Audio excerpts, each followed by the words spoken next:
أورد رحمه الله تعالى حديث ابن عباس رضي الله عنهما قال: كان عمر رضي الله عنه يدخلني مع أشياخ بدر، فكأن بعضهم وجد في نفسه فقال: لما يدخل هذا معنا ولنا أبناء مثله؟ فقال عمر: إنه من حيث علمتم.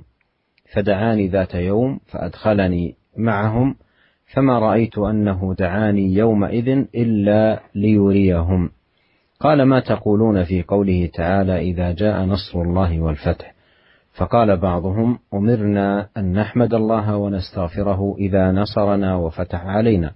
وسكت بعضهم فلم يقل شيئا. فقال لي: أكذلك تقول يا ابن عباس؟ فقلت: لا. قال: فما تقول؟ قلت: هو أجل رسول الله صلى الله عليه وسلم أعلمه له. قال: إذا جاء نصر الله والفتح وذلك علامة أجلك، فسبح بحمد ربك واستغفر إنه كان توابا. فقال عمر: ما أعلم منها إلا ما تقول. رواه البخاري. هذا الحديث وفيه هذه القصة التي تبين فضل ابن عباس رضي الله عنهما ومكانته في العلم والفهم وسداد الرأي رضي الله عنه، وإرادة عمر بن الخطاب أن يبين مكانته في مجلسه حيث كان يقربه ويجلسه مع الأشياخ الكبار. فشاهدوا هذه القصة للترجمة أن النبي عليه الصلاة والسلام لما نزلت هذه الآية: إذا جاء نصر الله والفتح، لما نزلت هذه الآية عليه صلوات الله وسلامه عليه، كانت تتضمن إعلام النبي وإشعاره عليه الصلاة والسلام بدنو أجله وقرب منيته عليه الصلاة والسلام. فهو كما يقول ابن عباس: أجل رسول الله صلى الله عليه وسلم أعلمه له، أي أن أجله دنا. فأمره الله بالتسبيح والاستغفار: فسبح بحمد ربك واستغفره إنه كان توابا. وهذا يستفاد منه ما أراده المصنف رحمه الله تعالى في هذه الترجمة، أن العبد ينبغي أن يستكثر من الخير في أواخر العمر، وأن يكثر من التسبيح والاستغفار ودعاء الله سبحانه وتعالى ومناجاته، فيزداد من ذلك. قال: فسبح بحمد ربك واستغفر إنه كان توابا. Kemudian Al-Imam Nawawi rahimahullah membawakan sebuah hadis berikutnya, itu hadis kedua dari Ibnu Abbas radhiyallahu taala anhuma, di mana Ibnu Abbas radhiyallahu taala anhuma pernah berkata, Umar bin Khattab radhiyallahu taala anhu memasukkan aku bersama dengan pembesar-pembesar para sahabat yang pernah ikut perang Badar. Fa ka'anna ba'dhum wajada fi nafsihi. Seakan-akan Ibnu Abbas mengatakan, saya melihat sebagian sahabat-sahabat senior tersebut ada di antara mereka yang merasa sesuatu dalam hatinya tidak serak dengan kehadiran Ibnu Abbas, dan berkata, kenapa anak Ibnu Abbas ini ikut serta bersama kita, dan kita memiliki anak-anak yang semisal Ibnu Abbas. Ya, kita tahu bahwasanya Ibnu Abbas umurnya masih sangat muda, akan tapi dibawa oleh Umar bin Khattab untuk bermusyawarah bersama dengan para sahabat yang senior, sehingga sebagian sahabat yang senior kurang serak dan berkata, kenapa Ibnu Abbas yang masih muda belia ini ikut serta bersama kita, sementara anak-anak kita yang masih muda yang lain tidak ikut serta dalam rapat kita ini. Maka Umar berkata, innahu man haitsu alimtum. Ya, sungguhnya Ibnu Abbas sesuai dengan apa yang kalian ketahui tentang Ibnu Abbas, yaitu Ibnu Abbas adalah seorang yang diberi pemahaman oleh Allah Subhanahu wa taala. Kata Ibnu Abbas, maka satu hari Umar bin Khattab radhiyallahu taala anhu memanggilku, kemudian Umar memasukkan aku, ya, mengikut sertakan aku bersama mereka para sahabat senior. Ya. Kata Ibnu Abbas, aku tidak melihat bahwasanya Umar memanggilku pada hari itu kecuali untuk menunjukkan kepada mereka tentang kedudukanku.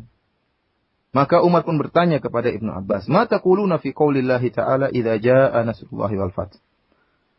Umar bertanya kepada para sahabat yang hadir tatkala itu, bagaimana pendapat kalian tentang firman Allah Subhanahu wa taala, jika telah datang pertolongan Allah dan kemenangan?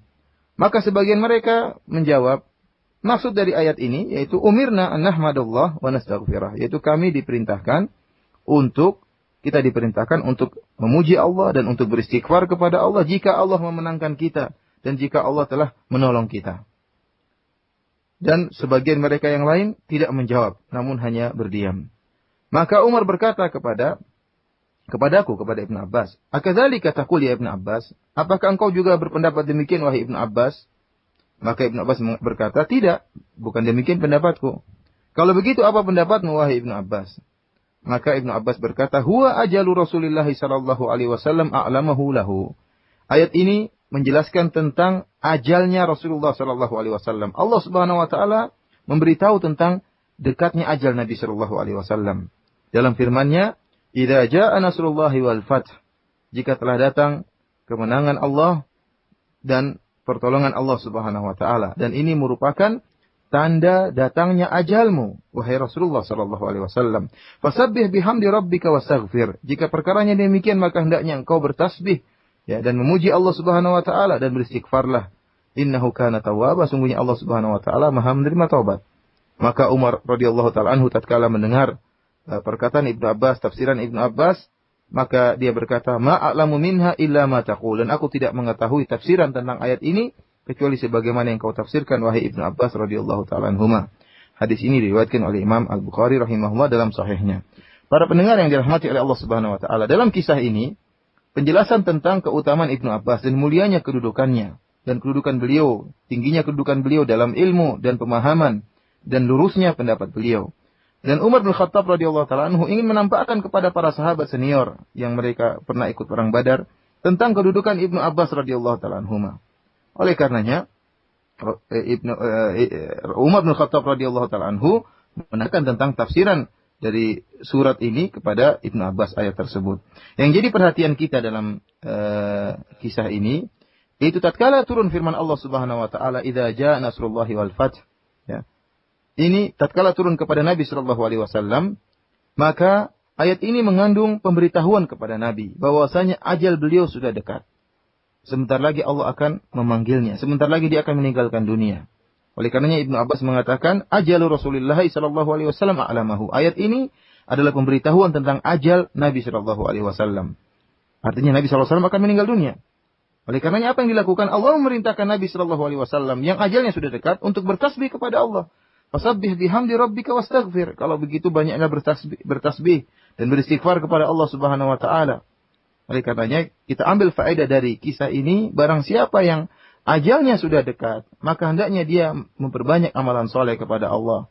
Dia memperbanyak istighfar kepada Allah Subhanahu wa taala, dia memperbanyak tasbih kepada Allah Subhanahu wa taala, sehingga dengan bertambah umurnya, bertambah pula amalan kebajikannya di sisi Allah Subhanahu wa taala.